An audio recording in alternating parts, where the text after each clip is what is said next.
what's up? My name's Samuel Leeds. I'm a property investor, and this week on this video, I'm going to be answering your property investment questions. So comment your questions below. I've been investing in property now for over 12 years. I've done over 300 property deals, and right now I'm going to be answering your questions. So anything property related, comment it below in the comments. I'll do my best to answer. Also, if you appreciate my YouTube channel, please do me a massive favor, smash the like button, subscribe, turn the notification bell on, and let's get started. So we got Big Boss 619190 says, I bought a house on a buy-to-let mortgage. Can I still refurbish then pull the money out? Okay, couple things going on here, Big Boss. Number one is, do the figures even work? So taking aside the fact that you've got a buy-to-let mortgage on it, you bought it for a certain amount. That's the purchase price. The refurb is going to be a certain amount. And then there's going to be an end value, the new GDV, gross development value. Do those figures stack as a deal in and of itself, taking aside the fact that you bought it on a buy-to-let mortgage? If the figures don't stack, then the answer is no. If the figures do stack, namely that the new GDV, gross development value, once you've done the refurb, is you've pushed the price up. So the new value times 0.75, because you're going to get a new mortgage at 75% loan to value, is equal to or greater than the purchase price plus the refurb, and it stacks. That's really good. If it stacks, question is, you bought it on a buy-to-let mortgage, what are you going to do? The answer is, you could speak to your mortgage company and see if you can get an extended mortgage with them, a refinance, or you could just accept that you're probably going to have a early penalty repayment charge, depending on how long the fixed. I assume you bought the house recently, in which case normally you'll be in like a 2-year fixed rate, and if you refinance it before that time with another lender, they're going to charge you, it might be a couple £1,000 depending on what you agreed. So those are the things to think about. Anyone that's watching this is thinking, what is he talking about? This is just the strategy: buy, refurbish, refinance, rent. You'll get there, I promise. It's not too difficult. I failed in school, and now I'm making millions of pounds in property because I learned the basic formulas, which you're going to learn on my YouTube channel. If you enjoy the channel, smash the like button. What else we got? Ben Ogden. Hi Samuel, I was on your property investors crash course the other week and already booked on the next one as I could only stay for half. Fair enough. Get back on there. It's free. Question for you. When getting rent to rents, is there any issues with Article 4 areas as it's theoretically a HMO? Yeah, if you're getting a HMO in an Article 4 area and you try and do it on a rent to rent, if it's not an existing HMO, you're going to need planning permission. It's not really going to work as a rent to rent. So if you're in an Article 4 area, you're going to need to find existing HMOs where the landlord is tired and then give them a guaranteed rent and make your profit that way. Hope that helps. Anthony Stevens. Hi Samuel, what's your thoughts on letting my house to the council? From what I can gather, the rent is guaranteed and the council are liable for any damage the tenants do. Interested in your thoughts and if you've done it. Anthony, yes, I've done it. It's been very successful and I'd recommend it as a strategy. Just make sure that you get a good contract in place so you agree on some good terms with the council or the housing association for sure. But yeah, it's good. Abdullah. How do you make sure when you're co-deal sourcing that the person who sells it for you doesn't keep all the money?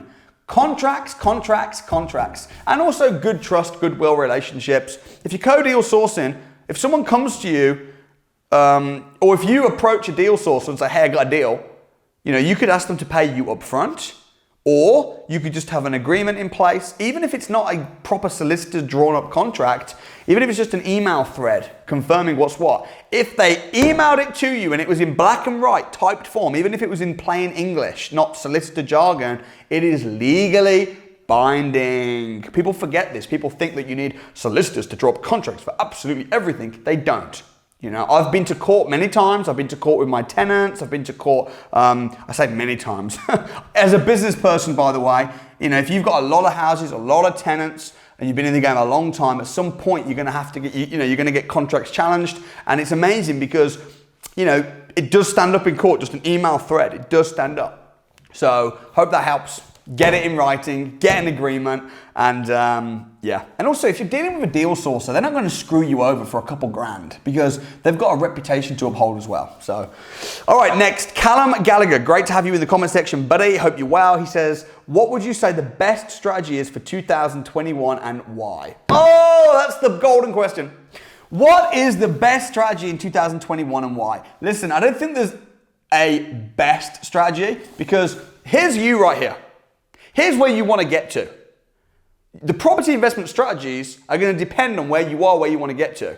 You know, maybe you're here, you want to get here. Maybe you're here, you want to get here. So the strategies are going to be different to get where you want to get to. However, 2021, I'm loving the BRR strategy right now because buying a house, adding value, pulling the money out, refinancing it. So many of my students are doing these deals successfully. I've had many myself, and you can do it on a small scale or a big scale. And if you know how to do it, but you haven't got the money, you can joint venture on it. Or you can just package it and sell it. Deal sourcing, joint venturing, BRR is popping. 2021, house prices are booming like crazy. This strategy is a good one. So that's probably my favorite strategy for 2021. Safe. As long as you do a best case, worst case, likely case, you might end up leaving a little bit of money in. It's a great, great strategy. Okay, Ben Mia says, hi Samuel, if you want to go into serviced accommodation and see operators who wants to sell their existing serviced accommodation and me taking over, what due diligence should I take? What figures to look at for an estimate as a new operator? Okay, I think you're talking about, I don't know if you, which operators they want to sell. I'm not quite sure I understand the question. If I answer it wrong, just comment again and make it maybe clearer. But I think you're talking about checking the demand for a serviced accommodation property, in which case, if that is what you're talking about, I would go on Airbnb. I would find a like-for-like property, and you can literally see how full their calendar is, how much they're charging, how booked up they are. That should give you a real strong indicator. Also, you can go on booking.com. You can see what the prices are of other hotels. You can go into hotels and see how booked up they are. Serviced accommodation market right now is not dead. Tourism is dead. You can get contractors, relocators, business people. Like, it is still active and open, but tourism is dead. So, yeah, hope that helps. Alex Ives. Hi Samuel, I've been following the channel for ages. I came on the crash course in the beginning of last year. I'm planning on doing rent-to-rent accelerator course and I've just saved the money up for it. However, I'm aware that acquiring a rent-to-rent deal also requires the funds to set it up, which can be in the region of £3,000 to £4,000, and I've not yet got that saved. Should I do the rent-to-rent accelerator anyway, or wait until I've got enough money to do my first deal? Thanks. Alex, personally, I would do it. 1 billion %. And I'll tell you why, 2 reasons. Number 1 is because even if you haven't got the money, when you get all the knowledge and you know how to find the deals, and I know the program is like a 4-week course anyway, the money will come. And even if you're learning while saving, that's not a bad thing. But more importantly than that is if you start finding deals, but you haven't got the money yourself, you can joint venture with someone. You can say, hey, look, you put the 3 grand in, I'll find the deal and do everything else, and we'll split the profits 50-50 until I've paid you back your 3 grand and some, and work something out. So the person that can find the deals is the person that wins. So I would be definitely doing it, but of course it's your decision. But either way, I wish you all the very, very best. And if I can help anymore, give me a shout. All right, KM says, if you had to start getting property with no money, but you still had all your knowledge on property, how long do you think it would take for you to make £1 million in cash? £1 million in cash. I reckon I could be a property millionaire definitely within 12 months. £1 million in cash. Do I have my reputation and my contacts? If so, I reckon I could do that in a year too. If I was starting again from scratch, I don't know, maybe a couple of years. I'm not really sure, but it would definitely happen because my thermostat is set for 1 million. And just like the thermostat in a room, this room is set for 22 degrees. So it's going to be about 22 degrees. The window might open, it might be 19 for a bit. Might be a lot of people in the room, might be 24 for a bit, but it's going to get back to 22 degrees. And in the same way, I'm a multi-millionaire, and no matter what happens, that's going to always be the case. I might lose it for a while, but I'll make it back. Like the opposite of someone that wins the lottery. A lottery winner, their thermostat's set for low. They win the lottery, woo, but then they lose the money. For someone that's wealthy and is self-taught and understands how to do what you need to do. And by the way, I say self-taught, believe me, I've had a lot of mentors and trainers and people that have helped me get to where I'm at, but ultimately, the best way to learn is by doing, is by doing. My training programs, guess what I get you doing? Doing it. I'll be teaching you, I'll be showing you, and you'll be doing it during the training. So, yeah, man, it might take me a year or two, I don't know. But the question is, how long will it take you? How long is it going to take you? I'm sure we'll find out. George Lau, thank you for answering my question, Samuel. I've already taken on board your advice and invested myself in the deal selling masterclass and Samuel 365. Smart move, George. Respect. Keep me posted how you get on. Il Bezboeza. Samuel, I'm 17. I'm aiming to start rent-to-rent deals this year. As a 17-year-old, do you think I can start rent-to-rent deals, or would I just get rejected? You're going to get rejected whether you're 17 or 27. I get rejected all the time. You try to do rent-to-rent deals, you're going to have agents and landlords saying, no, no, no, no, no. This is what success looks like. No, no, no, no, no. Oh, yes, I'm here. Like, you're going to get rejected. Are you going to get rejected worse because you're 17? Maybe. Although you could maybe flip the cards. Maybe you could flip the cards.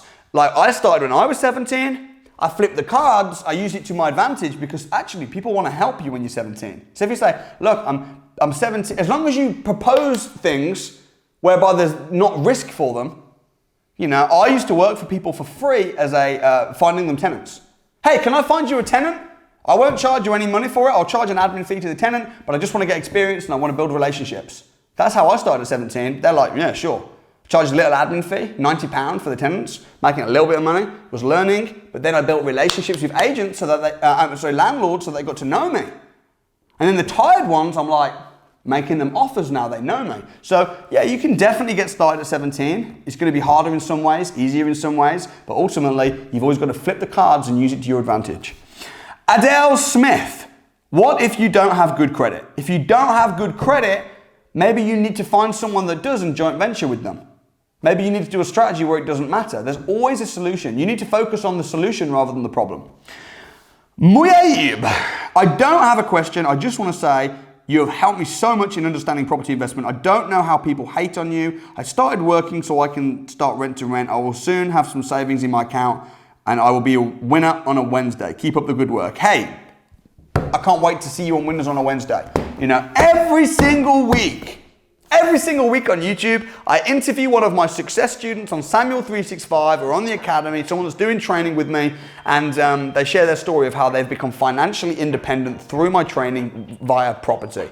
And look, if you want to learn more about getting coached, getting training, I'll leave a link in the description. You can come to the crash course, which is free. You can do the Samuel 365, which is £1 for 7 days, and it's £95 a month, where you receive unlimited one-on-one mentoring and training with myself and my team. We have weekly coaching calls. I'm not going to go on about it. Just check it in the link. Do me a massive favor, smash the like button, drop a nice comment, subscribe, turn the bell on. How disappointing would it be if I answer your video comment below, but you don't see it because you weren't subscribed? That'd be heart, soul destroying. So subscribe. I'll see you next time.